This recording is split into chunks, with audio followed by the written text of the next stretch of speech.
అందరికీ నమస్కారం. ఈరోజు మనం ఒక చాలా ఆసక్తికరమైన అంశాన్ని లోతుగా విశ్లేషించబోతున్నాం.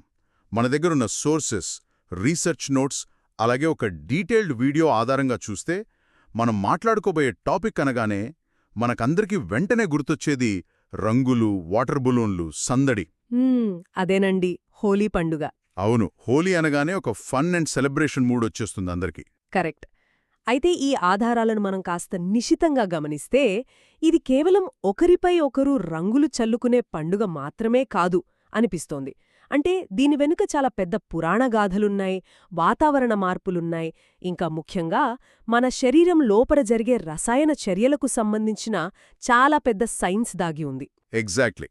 ఫాల్గుణ మాసపు పౌర్ణమి నాడు జరుపుకునే ఈ పండుగను డోలికోత్సవం అని లేదా కాముని పున్నమి అని ఎందుకు అంటారు అనేది మనం ఈరోజు డీకోడ్ చేయాలి.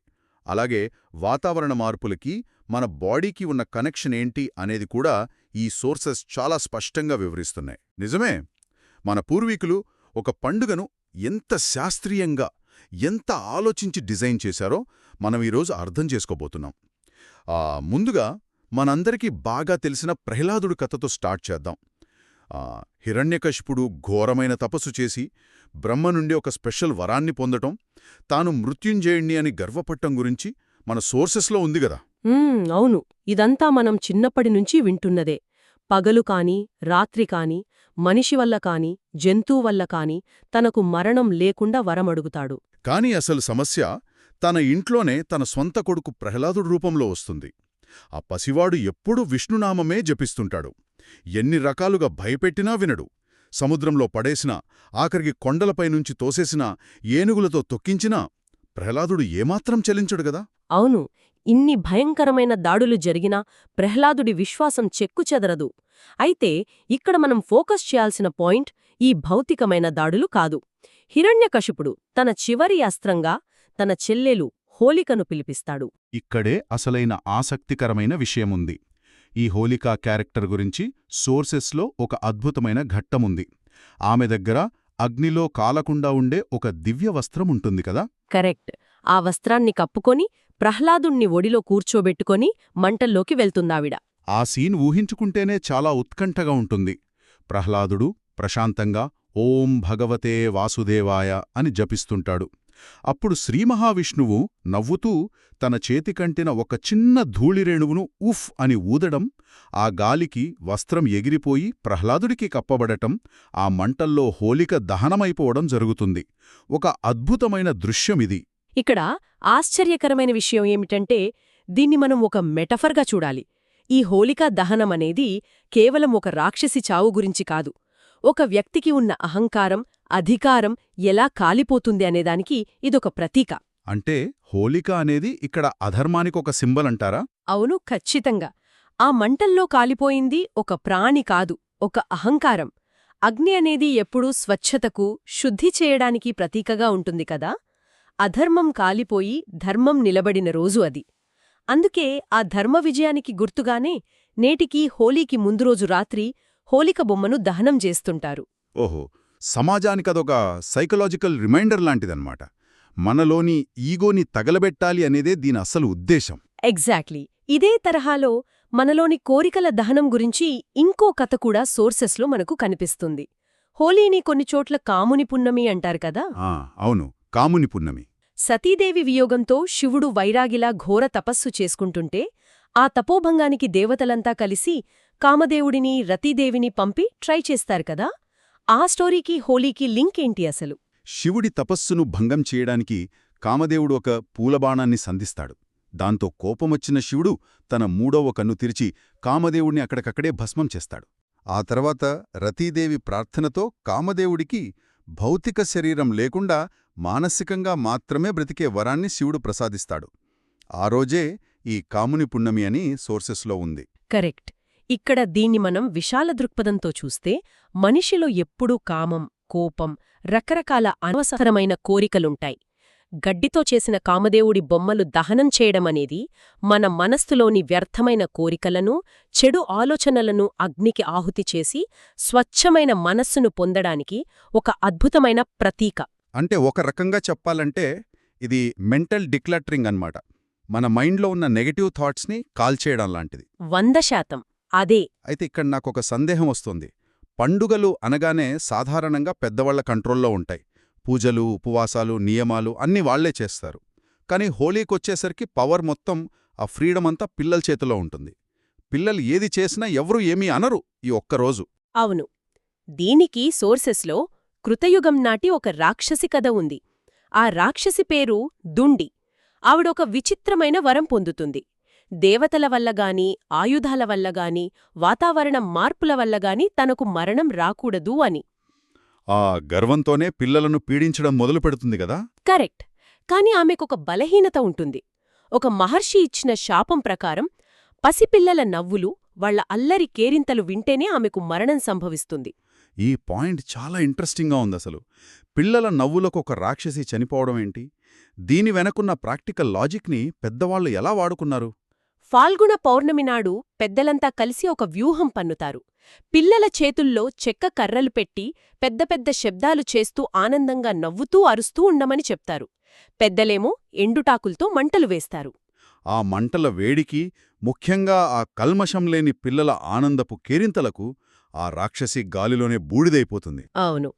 ఇక్కడ రాక్షసి అంటే మనలోని స్ట్రెస్, యాంగ్జైటీ లేదా ఒక బలమైన నెగటివ్ ఎనర్జీ అనుకోవచ్చు. ఒక పసిపిల్లాడి స్వచ్ఛమైన ఆనందం ముందు ఎంతటి నెగటివ్ ఎనర్జీ అయినా నాశనమైపోతోంది అనేదానికి ఇదొక గొప్ప ఉదాహరణ. ఆ గాలిలో కలిసిపోయిన బూడిదను రాసుకోడాన్నే ధూళివందనం అంటారు. అద్భుతం. అంటే పెద్దవాళ్ళెప్పుడూ ఒక రిజిడ్ స్ట్రక్చర్లో ఉంటారు. పిల్లలకు ఆ రూల్స్ ఏమీ ఉండవు. వాళ్ళు ఫ్రీగా ఎక్స్ప్రెస్ చేస్తారు. ఆ ఫ్రీడమే స్ట్రెస్నైనా ఇట్టే పోగొడుతుంది. కరెక్ట్. ఆ ఫ్రీడమ్ గురించి మాట్లాడేటప్పుడు మనకు ద్వాపరయుగం, బృందావనం ఖచ్చితంగా గుర్తుకు రావాలి. అవును. ముద్దుల బాలకృష్ణుడు యశోదమ్మ దగ్గర బుంగమూతితో ఒక క్యూట్ కంప్లైంట్ చేస్తాడు గదా, నేను నల్లగా ఉన్నాను, రాధ తెల్లగా ఎందుకుంది అని. చాలా ముచ్చటైన ఘట్టమదే.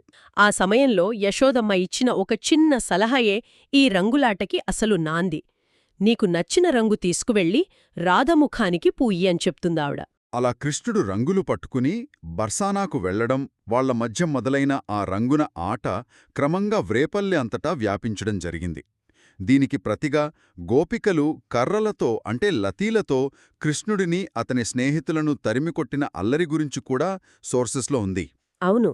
నేటికి యూపీలోని బర్సానా ప్రాంతంలో దీన్ని లథ్మార్ హోలీగా జరుపుకుంటారు.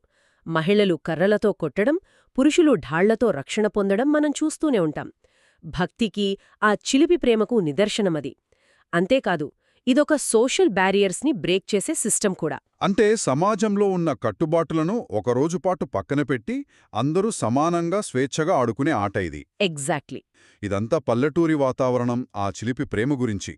కానీ ఇదే హోలీకి సంబంధించి ఒక పెద్ద పొలిటికల్ అండ్ డిప్లొమాటిక్ ఈవెంట్ కూడా మన ఆధారాల్లో మెన్షన్ చేశారు. పాండవులు నిర్మించిన ఇంద్రప్రస్థంలో, అదేనండి ఆ ఖాండవ ప్రస్థానంలో ధర్మరాజు చేసిన రాజసూయ యాగం. అదొక భారీ ఈవెంట్ కదా. అక్కడ హోలీ ఎలా జరిగింది అసలు? రాజసూయ యాగమంటే అఖిల భారతదేశంలోని రాజులందరూ అక్కడికి వస్తారు. యాగం పూర్తయ్యాక చేసే ఒక పవిత్ర స్నానం ఉంటుంది. దాన్ని అవభృత స్నానం అంటారు. ఆ స్నానం సమయంలో పాండవులు, శ్రీకృష్ణుడు, అక్కడికి వచ్చిన అతిథులందరూ ఒకరిపై ఒకరు రంగులు, సుగంధభరితమైన నీళ్లు చల్లుకున్నారని సోర్సెస్ చెబుతున్నాయి. అవును. ఇక్కడ మనం గమనించాల్సిన లాజిక్ ఏంటంటే, వేరువేరు రాజ్యాల నుంచి వచ్చిన వాళ్ల మధ్య చిన్న చిన్న భేదాభిప్రాయాలు, ఈగోలు ఖచ్చితంగా ఉంటాయి. కాని రంగులు పూసుకున్నప్పుడు అందరూ ఒకేలా కనిపిస్తారు. రాజు, బంటు అనే తేడా ఉండదక్కడ. కరెక్ట్. ఇది ఆ అఖిల భారత రాజ్యాల ప్రజలను, రాజులను ఐక్యం చేసిన ఒక గొప్ప ఘట్టం. మనసులోని మాలిన్యాన్ని శుద్ధి చేసి ఒక కొత్త రిలేషన్షిప్ని స్టార్ట్ చేయడానికి ఇదొక అద్భుతమైన మార్గం. ఆనాటి జియోపాలిటిక్స్ని బ్యాలెన్స్ చేయడానికి వాడిన ఒక టెక్నిక్ అనమాట. భలే ఉంది. సరే, కథలు, సైకలాజికల్ ఆస్పెక్ట్స్ వరకు అంతా బాగానే ఉంది గాని ఇప్పుడు అసలు విషయానికి వద్దాం. ఈ పండుగ వెనుక అద్భుతమైన సైన్స్ కూడా ఉంది. అవును. కేవలం ఫన్ కోసమే కాకుండా దీని వెనుక ఒక బయలాజికల్ పర్పస్ ఉందని మన ఆధారాలు చెబుతున్నాయి.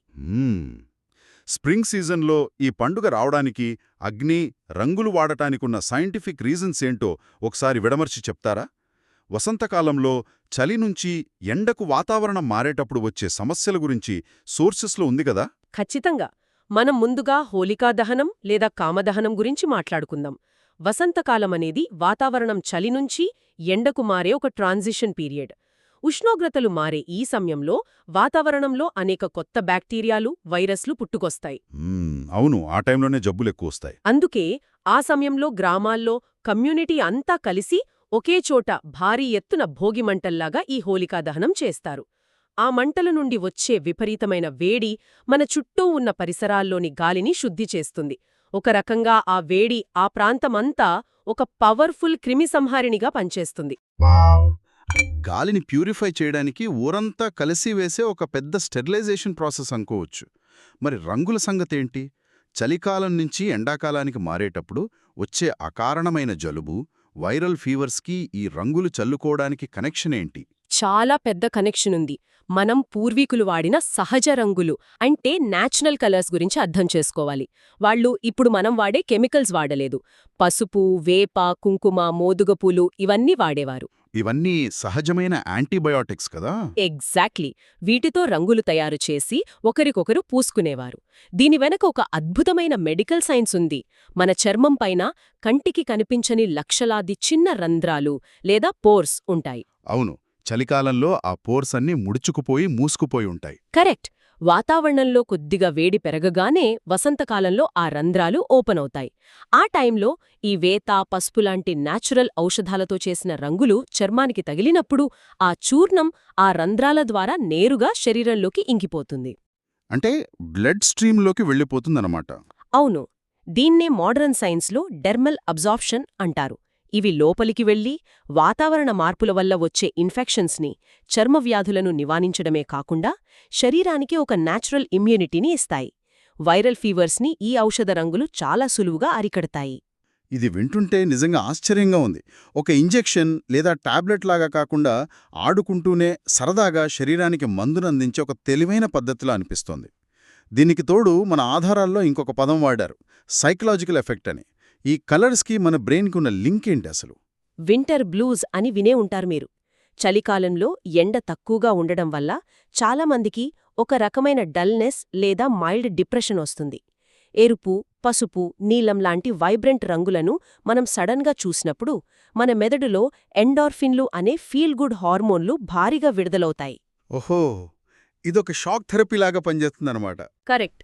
ఇవి ఒత్తిడిని తగ్గించి మనల్ని అమాంతం మానసిక ఉల్లాసానికి గురిచేస్తాయి. కేవలం రంగులను చూడటం, వాటితో ఆడుకోవడం వల్ల బ్రెయిన్కి ఒక స్ట్రాంగ్ పాజిటివ్ సిగ్నల్ వెళ్తుంది. అందుకేనేమో ఆ రోజు అందరూ అంత ఎనర్జెటిక్గా కేరింతలు కొడుతూ ఉంటారు. దీన్నే సోర్సెస్లో బయలాజికల్ రీసెట్ అని కూడా మెన్షన్ చేశారు కదా. అసలు బాడీ ఎలా రీసెట్ అవుతుంది? చలికాలం మొత్తం మన శరీరం ఒక రకమైన సోమరితనానికి, మత్తుకు అలవాటు పడిపోయి ఉంటుంది. ఫిజికల్ యాక్టివిటీ చాలా తగ్గిపోతుంది కదా. దాన్ని బ్రేక్ చేయడానికి మనకొక స్విచ్ కావాలి. ఆ స్విచ్ ఈ హోలీ అల్లరేమోట. అవును. హోలీ రోజున చేసే అల్లరి, ఉరుకులు, పరుగులు, కేరింతలు వీటన్నింటి వల్ల శరీరంలో రక్త ప్రసరణ ఒక్కసారిగా పీక్స్కి వెళ్తుంది. వింటర్లో డార్మెంట్గా ఉన్న బాడీ కాస్త వేసవికి తగ్గట్టుగా యాక్టివ్గా ట్యూన్ అవుతుంది. అంటే సర్కాడియన్ రిథమ్ని అడ్జస్ట్ చేయడం అంటారు దీన్నే. ఎగ్జాక్ట్లీ. శారీరకంగా, మానసికంగా మనల్ని మనం ఒక కొత్త సీజన్కి ప్రిపేర్ చేసుకోవడానికి చేసే ఒక కంప్లీట్ రీసెట్ ప్రాసెస్ ఇది. ఇదంతా విన్న తర్వాత హోలీని చూసే దృష్టి మనకందరికీ ఖచ్చితంగా మారిపోతుంది. ఇన్ని ఆధారాలను, స్టోరీలని మనం విశ్లేషించిన తర్వాత అర్థమయ్యేదేంటంటే, ఇది ఎక్కడో షాపులో దొరికే కెమికల్ ప్యాకెట్లు తెచ్చి చల్లుకునే పండుగ కాదు. దీనికి చాలా లేయర్స్ ఉన్నాయి. అవును, చాలా లోతైన అర్థం ఉంది దీనికి. భక్త ప్రహ్లాదుని స్టోరీలో చూసినట్లు అహంకారాన్ని దహనం చేయడం, కామదేవుడి స్టోరీలోలాగా అనవసరమైన కోరికలను వదిలేయడం, అలాగే లత్మార్ హోలీ లేదా రాజసూయ యాగములో చూసినట్లు సోషల్ బ్యారియర్స్ని బ్రేక్ చేసి ఐకమత్యంగా ఉండటం. అన్నిటికీ మించి ఆ పసిపిల్లల స్వచ్ఛమైన ఆనందమనేది స్ట్రెస్ అనే రాక్షసుని ఎలా చంపేస్తోందో ఈ పండుగ నేర్పుతోంది. వీటన్నింటితో పాటు సైన్స్ అనేది దీనికి అసలైన పునాది. వాతావరణ మార్పుల నుంచి రక్షణ పొందడానికి, న్యాచురల్గా ఇమ్యూనిటీ పెంచుకోవడానికి పసుపు, కుంకుమ, పూల రేకులతో చేసిన రంగులను వాడటమనేది మన పూర్వీకులు డిజైన్ చేసిన ఒక అద్భుతమైన హెల్త్ సిస్టమ్ అని మనం మర్చిపోకూడదు. అంటే రంగుల పేరుతో కెమికల్స్ పూసుకొని చర్మాన్ని పాడు చేసుకునే బదులు మన శరీరానికి మేలు చేసే సహజ రంగులతో జరుపుకోవడమే ఈ పండుగ అసలైన ఉద్దేశం. ఖచ్చితంగా శారీరక మరియు మానసిక ఆరోగ్యాన్ని కాపాడే ఆ సహజ రంగులతో మాత్రమే ఈ పండుగను జరుపుకోవాలి. కథలు, సైన్స్, ఫిలాసఫీ అన్నీ కలిపిన ఒక కంప్లీట్ ప్యాకేజ్ ఈ పండుగనమాట. ఇదంతా విశ్లేషించాక ఒక ముఖ్యమైన ప్రశ్న తలెత్తుతోంది. ప్రాచీన కాలంలో ప్రపంచవ్యాప్తంగా ఉన్న వివిధ నాగరికతలను కూడా మనం గమనిస్తే వాళ్లు కూడా వాతావరణ మార్పుల సమయంలో ఎదురయ్యే ఆరోగ్య సమస్యలను సమర్థవంతంగా ఎదుర్కోవడానికి సరిగ్గా మనలాగే కమ్యూనిటీ మంటలు, రంగులతో కూడిన ఇలాంటి పండుగలను డిజైన్ చేసి ఉంటారా? ఆలోచించాల్సిన విషయమేది. ఈరోజు మనం ఆధునిక సైన్స్లో మాట్లాడుకునే ప్రివెంటివ్ మెడిసిన్ విధానాలు మన పూర్వీకులు పండుగల రూపంలో మనకందించిన ఆచారాలకు ఎంతగా రుణపడి ఉన్నాయో కదా. ఒక్కసారి అందరూ ఆలోచించండి. నిజంగానే అద్భుతమైన ఆలోచన ఇది. మనం ఆచరించే పండుగలు కేవలం నమ్మకాలు కాదు, వెయ్యేళ్ల నాటి సైంటిఫిక్ లైఫ్ స్టైల్. ఆ లైఫ్ స్టైల్ని అర్థం చేసుకున్నప్పుడే వాటి అసలు వాల్యూ మనకు తెలుస్తుంది. ఈ ఆలోచనతో ఈరోజు మన లోతైన విశ్లేషణ